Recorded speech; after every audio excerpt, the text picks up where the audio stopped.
Olá, gente.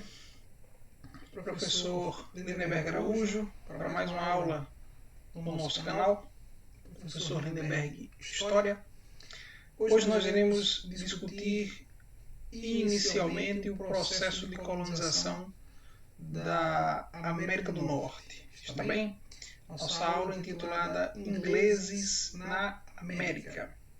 Vamos lembrar alguns aspectos desta região antes de iniciar o conteúdo mais especificamente.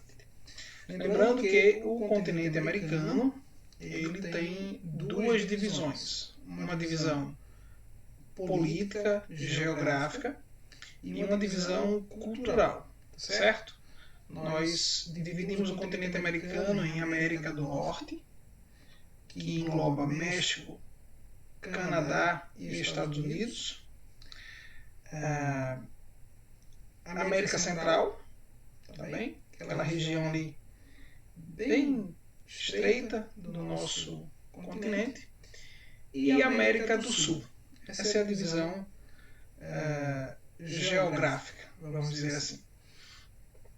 E existe uma divisão cultural, que é a América anglo-saxônica, ou seja, que envolve Estados Unidos e Canadá.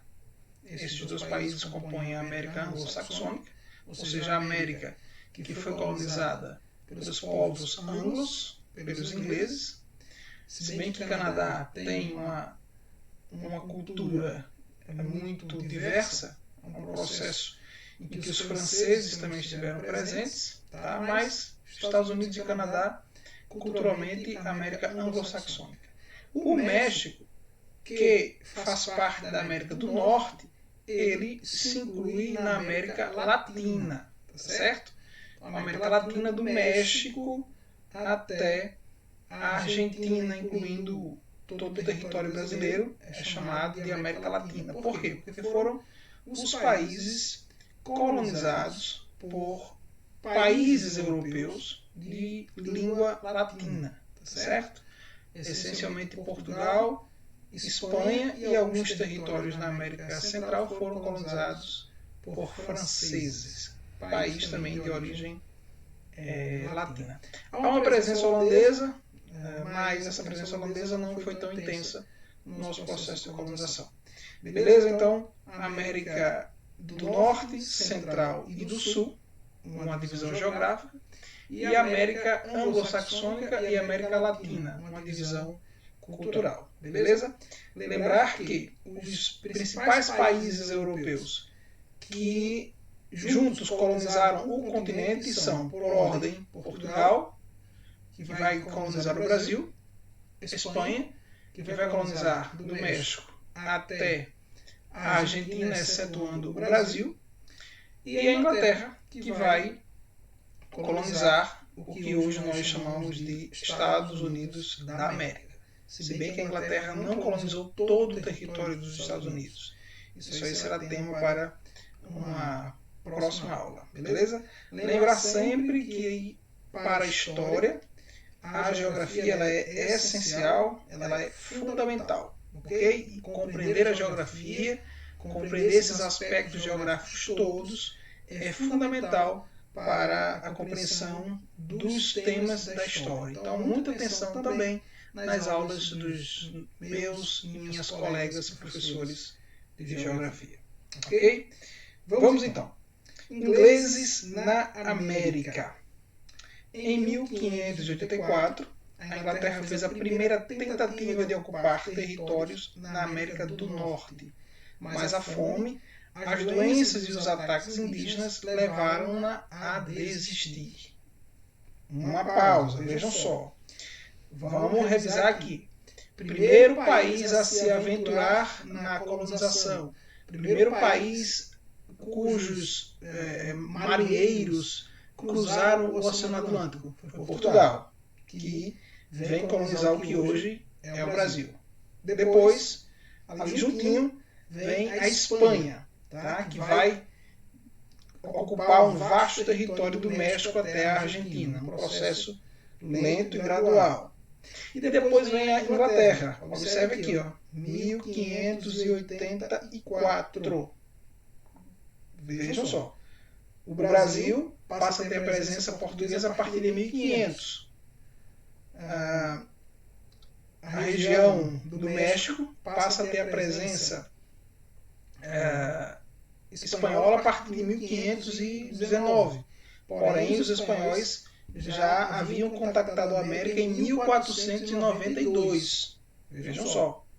Então perceba que a Inglaterra vem bem depois. A Inglaterra podemos afirmar que foi o quarto país europeu a se aventurar no processo da expansão marítima.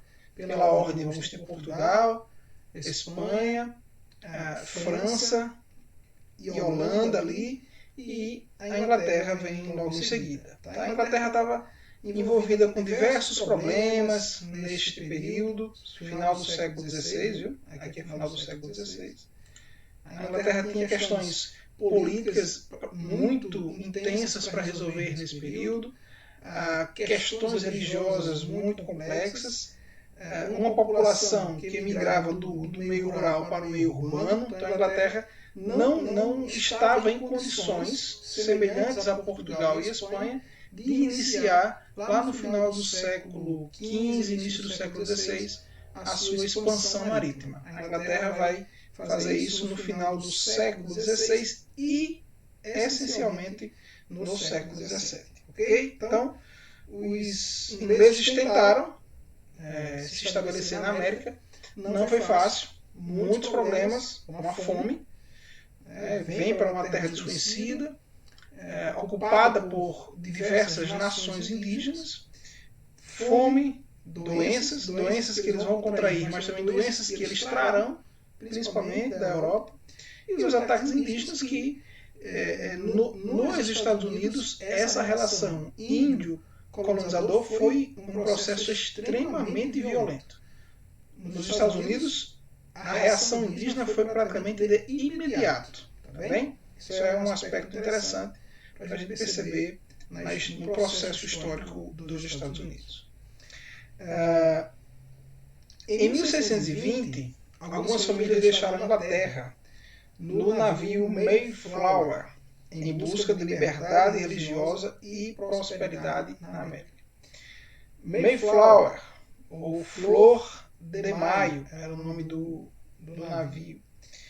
Essas pessoas, segundo os relatos, eram aproximadamente 130 pessoas entre a tripulação e os primeiros colonos, né? Eles chegam à América do Norte em um inverno muito intenso, passam meses dentro do navio antes de aportar em terra firme. Desses 130 morrem aproximadamente 80 pessoas, algo em torno de 50 a 60 pessoas que sobrevivem, imaginem vocês, e iniciam o processo de colonização. Tá certo? 1620 apenas. O que eles buscavam? Olha só. Buscavam prosperidade, o sonho de riqueza, de uma vida melhor. Até hoje a população norte-americana se refere a essa ideia do sonho americano, a ideia de um lugar onde todos possam ser livres, iguais e todos possam ter boa condição de vida, e liberdade religiosa. Por que se destaca aqui a liberdade religiosa? Essas pessoas que vêm da Europa, cruzam mais de 5.000 quilômetros mar adentro para chegar a uma terra extremamente desconhecida em busca de liberdade religiosa. Por que isso? Porque, repito, na Inglaterra, especialmente na Inglaterra, no final do século XVI, início do século XVII, existiam conflitos intensos em função de questões religiosas. Nós vimos isso na aula sobre revoluções inglesas, que já está aqui no nosso canal. Nós vamos ter, no século XVII, uma disputa muito intensa entre as monarquias e o parlamento, e nessas disputas a questão religiosa vai ser extremamente importante. Quando você tem na Inglaterra um rei católico, ele tenderá a perseguir os protestantes. quando você tem um rei protestante, tende a perseguir os católicos. Some-se a isso os problemas todos pelos quais passava a Inglaterra naquele período. Isso vai resultar como consequência, entre uma das consequências, na busca por novas terras, terras que já eram do conhecimento de toda a Europa, que pertenceriam aos espanhóis, na verdade, pelos acordos daquela época. O que hoje são os Estados Unidos pertenceria à Espanha e não à Inglaterra. Como a Espanha já havia encontrado ouro, prata nas suas minas, nos seus territórios, do México para baixo, não se interessou em colonizar aquela região e nem teria condições de colonizar. Então os ingleses vão, portanto, buscar essas terras para, em certa medida, sua população fugir dos conflitos existentes na Inglaterra naquele período. Esse é um aspecto extremamente importante, certo? As questões religiosas na Inglaterra do século XVII serão determinantes para que essas pessoas venham em busca desta liberdade, desta prosperidade. Cabe uma reflexão. Né? Imagine que a situação estava tão ruim, que as pessoas arriscavam atravessar o Oceano Atlântico, 5.000 quilômetros de distância, em uma viagem que durava mais de 2 meses, chegar em uma terra habitada por povos indígenas e arriscar. Né? Era tão arriscado que das 130 pessoas que chegaram aproximadamente, apenas 50, 60 conseguiram sobreviver e iniciar o processo de colonização dos Estados Unidos. Okay? Quem eram essas pessoas? Além de aventureiros, pessoas corajosas, empreendedores, existem órfãos, miseráveis e degradados. O que são degradados? Pessoas que são punidas na Inglaterra e recebem como punição a expulsão, tá, do território inglês. Então essas pessoas, entre outras, foram enviadas à América pelas autoridades inglesas. Essas pessoas trabalhavam para os colonos eram aqueles que tinham melhores condições, que vinham para a América com a ideia de que seriam donos daquelas terras, desconsiderando toda a população indígena. Tá? Então esses miseráveis, degradados, órfãos, trabalhavam para os colonos em regime de servidão temporária. Ou seja, ele não era um escravizado, ele não era um servo como um servo medieval. Ele era servo temporário daquele colono. Tá? Com o seu trabalho, ele custeava a sua viagem e, com o tempo, ele ia conquistando a liberdade. Entre 4 e 7 anos, ele seria um homem livre, pagaria sua dívida e poderia ocupar um pedaço de terra e construir ali a sua estrutura, a sua busca pelo sonho americano, pela felicidade, por melhores condições de vida. Certo? É interessante essa relação de trabalho, que ela é bem diferente daquilo que vai ocorrer no Brasil, por exemplo. Então, muita atenção, meus caros, minhas caras, quando falamos em colonização dos Estados Unidos, na verdade, nem deveríamos usar essa expressão, tá? Porque não existia, no século XVII, a ideia de Estados Unidos. Era um vasto território e apenas um pedacinho dele pertencia à Inglaterra. Tá? Eu vou buscar aqui um mapa dos Estados Unidos para vocês terem uma ideia do pedaço de terra que era ocupado pelos ingleses. Mapa Estados Unidos. Aqui, isso aqui. Então percebam, olha aqui, isso aqui tudo é o território atual dos Estados Unidos da América, certo? Um dos maiores países do mundo. O território que os ingleses ocuparam naquele período era esse pedacinho aqui, certo? Observem, vocês sabem, são bons estudantes de história, que os Estados Unidos é banhado por 2 oceanos. Deste lado, na costa leste, é banhado pelo Oceano Atlântico, o mesmo oceano que banha o Brasil, e a costa oeste é banhado pelo Oceano Pacífico, certo? Pacífico, se eu não me engano. Então veja, inclusive essa região dos Estados Unidos é chamada de o Oeste Americano, que ficou eternizado nos filmes de Far West, que significa Oeste distante. Por que Oeste distante? Porque a referência era aqui, o Leste. Então, naturalmente, que o Oeste era muito distante. Era, porque agora tem o território norte-americano é todo entrecortado por linhas férreas, tá certo? Você consegue chegar de uma costa a outra através de ferrovias, tá?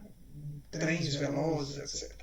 Então era apenas isso aqui. Então nós não podemos afirmar que os ingleses colonizaram os Estados Unidos, até porque essa expressão não existia. Não existia Estados Unidos, existiam 13 colônias que pertenciam à Inglaterra. Ok? Atenção, isso é muito importante, isso demonstra que o aluno tem uma percepção boa de mundo, da realidade. Vamos voltar ao nosso material. Então, quais eram essas 13 colônias?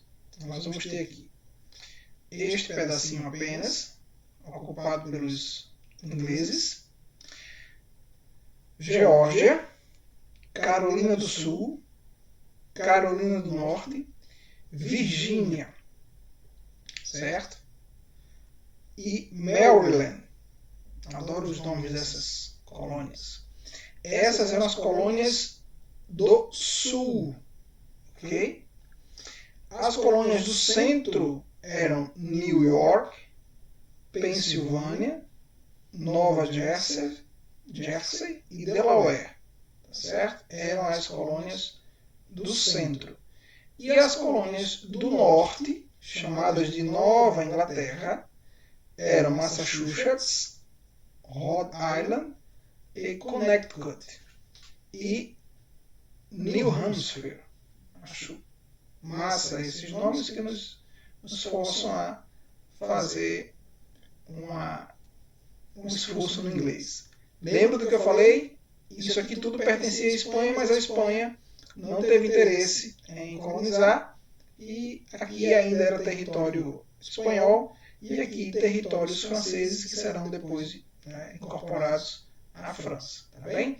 Então, lembrem-se, foi este território aqui onde tem início a colonização inglesa no que hoje nós chamamos de Estados Unidos da América. Eram chamadas apenas de 13 colônias inglesas. Outra coisa importante, em breve nós iremos estudar o processo de independência. Como que esse território se torna um país chamado Estados Unidos da América. Aí, neste momento, será muito importante saber a diferença entre colônias do norte aqui e colônias do sul, certo? Eram processos coloniais diferentes, eram estruturas administrativas diferentes, eram formas de trabalho diferentes, ok? Vou deixar vocês curiosos, isso será tema do nosso próximo episódio. Ok? Vamos para frente. Muito bem. Vamos falar um pouco dessa divisão, dessa distinção. Tá certo? A fundação das 13 colônias. A Inglaterra, ela não conseguiu se impor completamente nas colônias, e grande parte das decisões permaneceu na esfera local, reforçando o sentimento de autonomia política e religiosa dos colonos. O que isso significa? Vamos nos lembrar do Brasil. O Brasil era uma colônia que pertencia a Portugal. E Portugal exercia enorme influência sobre a população brasileira. Tá? Então, de 1500 até 1822, Portugal ele dominava absolutamente o território brasileiro. Tinha problemas? Tinha, mas dominava. A Espanha conseguiu exercer poder efetivo sobre seu território na América. Então, do México até a Argentina, passando ali pelo norte da América do Sul, a Espanha foi presente e atuante do ponto de vista político, econômico e social em todos os aspectos. A Inglaterra não conseguiu fazer isso. nas suas 13 colônias. Como eu disse, a Inglaterra estava muito envolvida com os problemas lá em seu território.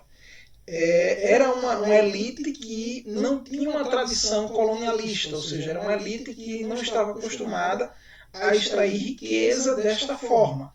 Era uma elite burguesa que estava em ascensão, que buscava outras alternativas no comércio e, posteriormente, na indústria.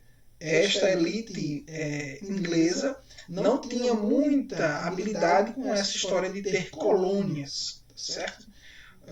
Os ingleses eram mais objetivos, eram mais práticos. Então, o que acontece, professor? As pessoas que se estabeleceram nessas 13 colônias acabaram constituindo um modo de vida muito livre. Eu estou falando agora especialmente dessa região aqui. Tá? É importante fazer essa diferenciação já agora. Nas colônias desta região, vamos colocar as colônias do centro e as colônias do norte, as pessoas viviam livremente, cuidavam de sua vida sem interferência da Inglaterra. Aqui não. No sul nós já vamos ter uma colonização muito parecida com a colonização do Brasil. Tá certo? Muita gente diz assim, os Estados Unidos foram colônias de povoamento e o Brasil foi colônia de exploração. Não, essa divisão ela não se aplica, certo? Os Estados Unidos, as 13 colônias americanas, experimentaram diversos sistemas de colonização. Repito, o norte mais livre, a Inglaterra não interferia tanto, e o sul mais ligado à Inglaterra. Os colonos aqui exerciam, em certa medida, os mandos da Inglaterra. Aqui não tanto, ok? Isso deve ficar muito claro para vocês, porque isso é muito importante. Então, no norte ocorre uma maior presença de puritanos, um grupo religioso ligado ao luteranismo, os puritanos, um trabalho familiar, ou seja, as famílias que trabalhavam, não haviam tantos escravizados, ou não existia escravizados em algumas regiões. Policultura, ou seja, não produziam uma única coisa, eles produziam várias coisas para o seu sustento. Pecuária, criação de animais, pesca e produção manufatureira. Já a produção das coisas de que eles necessitavam. Tá certo? Uma sociedade dividida em empresários urbanos, pequenos proprietários rurais, comerciantes, artesãos e trabalhadores braçais. Aqui nós temos algumas características do modo de vida das colônias do norte. No centro nós vamos ter a predominância dos Quakers. Quakers é também um grupo religioso muito característico da Inglaterra e que vai ter uma presença muito marcante nos Estados Unidos. Integrantes de grupos religiosos ingleses na região da Filadélfia. Uma população de diversas origens e diferentes crenças no centro, uma agricultura também familiar, manufatura e comércio. Eu quero voltar a essa palavra aqui, policultura. Poli significa muitos. No Brasil, por exemplo, nós tínhamos uma monocultura, produção principalmente de um produto, que era a cana-de-açúcar. Porém, nas colônias do sul, nós vamos ter um outro sistema diferente aqui do sistema do norte. Já não era tão policultura assim. Ok?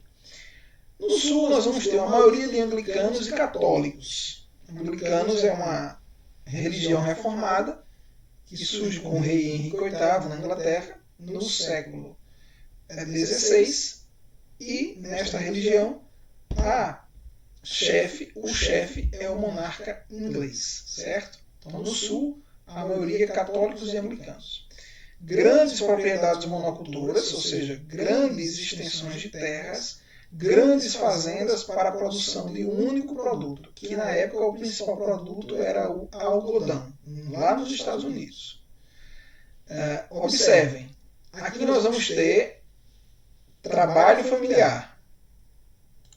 E aqui nós vamos ter agricultura familiar. Qual é a diferença entre trabalho familiar, agricultura familiar para grandes propriedades monocultoras? Ora, a família não trabalhava em uma grande extensão de terra. A família trabalhava em uma pequena propriedade, em um minifúndio, num pequeno terreno. E aqui a produção se dava em grandes fazendas, latifúndios, ok? Uma grande extensão de terra. Sistema de plantation. Atenção, esse é um conceito. Plantation. Cultivo de tabaco, arroz, índigo e algodão. Professor, o que é plantation? Plantation é um sistema de economia agrícola baseado na produção de alguns produtos específicos, podendo ser apenas um. Vamos destacar aqui o algodão. Este produto ele não é para o mercado interno, ele é para o mercado externo, ele é para exportação. Ele é produzido em grandes propriedades e ele utiliza mão de obra escravizada. Repetindo, plantation é um sistema econômico na agricultura baseado em um ou poucos produtos voltados para exportação, mercado externo, produzido em uma grande propriedade rural com trabalho escravizado. A este sistema nós damos o nome de plantation, traduzindo plantação em português. Ok? Quais eram os principais produtos? Tabaco, para o fumo, para fumar, o que se tornou cultura europeia nesse período. O arroz, o índigo e o algodão, certo?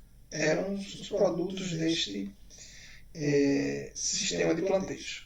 Domínio da vida pública por ricos fazendeiros. Estes ricos fazendeiros mantinham relações diretas com a Inglaterra e a utilização de mão de obra escravizada nas colônias do Sul. A presença de escravizados foi muito intensa no sul das 13 colônias, no sul do que virá a ser os Estados Unidos. Ok? Muito bem. Como é que se davam as trocas comerciais nesse sistema?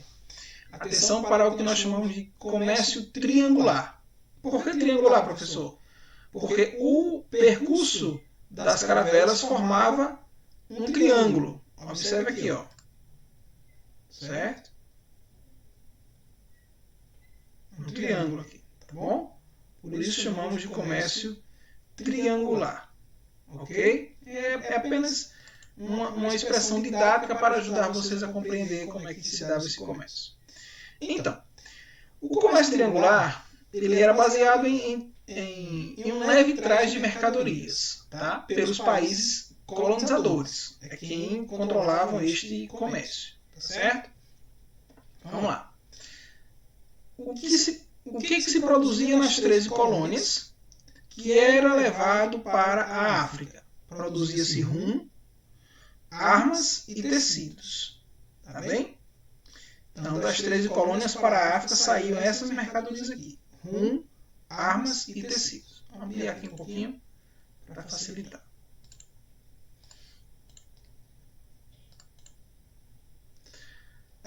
Da África para a América Central saíam escravizados e ouro e outros metais preciosos. Então, a África recebia rum, armas e tecidos e de lá eram capturados escravizados e retirado o ouro que era levado para a América Central e também para os Estados Unidos. Tá bem? E da América Central para as 13 colônias saíam escravizados que chegavam da África, moedas, açúcar, melaço e cana. O melaço é a base para a produção de rum. Tá? Seria o açúcar em um processo de fermentação. Tá certo? Uma matéria-prima para a produção de bebidas destiladas. Ok? esse rumo, essas armas, esses tecidos eram trocados por populações negras violentamente extraídas, arrancadas de seus territórios e levados como mercadoria para as regiões coloniais. Então, este era o comércio triangular, uma troca intensa de produtos via Oceano Atlântico. Quem comandava isso tudo? Os países dominantes, no caso aí a Inglaterra. Então, Antilhas e Colônias do Sul. Professor, o que são Antilhas? Antilhas significa Ilhas Antigas. Aqui, ó, América Central, Cuba, Jamaica, o Haiti, são chamados de Ilhas Antigas. Por que Ilhas Antigas? Porque foram os primeiros territórios visitados por europeus na expedição de Cristóvão Colombo em 1492. Daí a expressão Ilhas Antigas. São essas ilhas que aparecem muito nos filmes e historinhas de piratas, onde se escondiam grandes fortunas em ouro e prata, né? E daí o grande imaginário em torno dessa região aqui. Okay? Produção de açúcar, melaço e gêneros subtropicais. Quem comandava esse comércio eram os colônios da Nova Inglaterra, ou seja, os colônios aqui da América do Norte. A África, troca de rumo por escravos, que eram levados para as Antilhas, na América Central. E na Nova Inglaterra, no sul, compra de açúcar e do melaço para a fabricação de rum. Isso é uma forma de vocês compreenderem como se davam essas relações econômicas entre esses três continentes, tá certo? América, África e Europa. Por que Europa? Porque eram os países europeus que comandavam e lucravam com esse sistema todo de trocas de mercadorias. Muito bem. A administração das 13 colônias. Como é que se administravam estas colônias? As 13 colônias mantinham certa autonomia em relação à coroa inglesa. Então havia uma espécie de autogoverno. Os próprios colonos se organizaram para administrar os territórios que ocupavam. Isso é muito importante quando a gente for discutir novamente, repito, a independência das 13 colônias. O governador era eleito no norte e no centro, ou nomeado pelo rei, no caso do sul. Então, o governador do sul era nomeado pelo rei, ou pela rainha, inglesa na época, e no norte e no sul era um governador eleito. Olha só, já existia democracia, uma certa democracia, naquele período no norte dos Estados Unidos. Não por acaso os americanos se intitulam os grandes protetores e defensores da democracia mundial. Havia um conselho ou câmara alta, era formado por indivíduos nomeados pela elite colonial que assessoravam o governador. Certo? E os principais órgãos administrativos eram as câmaras legislativas ou câmara dos representantes. Eram eleitas pelos homens livres e proprietários, elaboravam leis e fixavam tributos, ou seja, impostos. Os colonos, fazendo parte da administração, acabaram desenvolvendo a noção de participação política e de cidadania. Essa questão da democracia, da política nos Estados Unidos é algo extremamente importante para eles até hoje. Tá? Então vejam, uma vez que não havia nas colônias do centro e do norte uma interferência muito grande da Inglaterra, os homens, apenas estes, tinham direito a voto e a participar da política. As mulheres norte-americanas só vão conseguir o direito ao voto no século XX. Então, esses homens, ao participarem da política, foram criando a ideia de liberdade, de autonomia, de independência, porque não havia uma interferência na Inglaterra. Então, repito, a organização social e política se deu de forma mais livre nas regiões centrais e nas regiões norte das 13 colônias. Ok? Então, ao chegarem, já encontraram os povos indígenas, assim como os espanhóis encontraram povos indígenas nos territórios nos quais chegaram, os portugueses se depararam com os povos indígenas aqui no nosso território. Antes da chegada dos europeus, habitavam a região povos como os Pequotes, os Cherokees, os Iroqueses e os Apaches. Alguns desses eternizados no cinema, né, norte-americano, certo? Nos filmes de faroeste, O faroeste é a ocupação do oeste norte-americano. Neste processo de ocupação, os índios serão extremamente dizimados. Há relatos, por exemplo, extremamente violentos, de que o sarampo dizimou a população indígena norte-americana praticamente toda, tá certo? Porém, existem indígenas aldeados nos Estados Unidos até hoje. Às vezes a ideia que nós temos dos Estados Unidos é apenas Washington e Nova York. Não é verdade. Naquele território imenso existem nações indígenas que vivem ainda ao modo dos primeiros habitantes. Existe no atual governo norte-americano uma representação indígena. Se não me engano, uma mulher faz parte do alto escalão do governo de Joe Biden, presidente norte-americano. Invasão de terras, extermínio e escravização foram práticas correntes dos ingleses contra os nativos. Foi extremamente violento os ingleses contra os indígenas norte-americanos.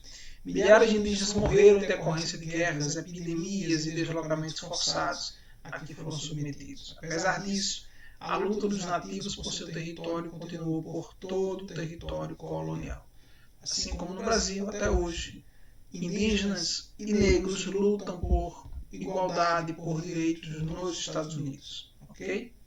E os africanos, nas 13 colônias, estima-se que entre 1619 e 1860, cerca de 400 mil africanos foram levados aos Estados Unidos como mão de obra escrava, ou escravizada, que é o correto. Mesmo separados de suas famílias, sofrendo castigos corporais e violência de diferentes ordens, eles resistiram a essa situação por meio de ações como fugas, revoltas, abortos, assassinatos, destruição das plantações, tá certo? As formas que os negros e negras escolheram para resistir foram várias. Tá? Escolheram as que lhe foram impostas, inclusive. Tá certo? A presença de negros nos Estados Unidos não foi tão intensa quanto no Brasil, de tal modo que hoje os brasileiros correspondem a 52% da população de negros e negras, enquanto nos Estados Unidos essa população gira em torno de 13% da população. Infelizmente, nos Estados Unidos, assim como no Brasil, existe um preconceito racial extremamente violento contra esta população, contra os negros. Infelizmente, nós assistimos com muita frequência casos de cidadãos negros norte-americanos sendo mortos, assassinados, pelo simples fato de serem negros e parecerem marginais. Isso tem muita relação com a história, com a formação da história dos Estados Unidos. Ok, gente? Vou mostrar agora um mapinha para vocês terem uma ideia da situação geográfica entre Estados Unidos e Inglaterra e algumas imagens que ilustram um pouco o que nós acabamos de discutir em nossa aula. Só um minutinho, vamos lá. Aqui nós temos essa representação dos Estados Unidos, está aqui os Estados Unidos, e a Inglaterra está quase numa posição linear. Vamos ver aqui. Que planisfério chato, mas quer saber? Ele tá certo. É por causa dessa chatice dele que a gente consegue explorar muito mais a representação da Terra. Sem ele estaríamos muito... Ok, aqui está a Inglaterra. É um conjunto de ilhas. E aqui está a Europa. Este país inicialmente coloniza as 13 colônias, depois vai se dedicar mais a outros territórios que nós também já analisamos isso em outras aulas. Aqui, algumas imagens. Essa é uma representação da chegada do navio Mayflower e os seus tripulantes, passageiros. Aqui uma réplica do mesmo navio, tá? Bem semelhante. E aqui um quack. Acho que vocês já viram essa imagem nas embalagens de aveia, flocos finos, quack.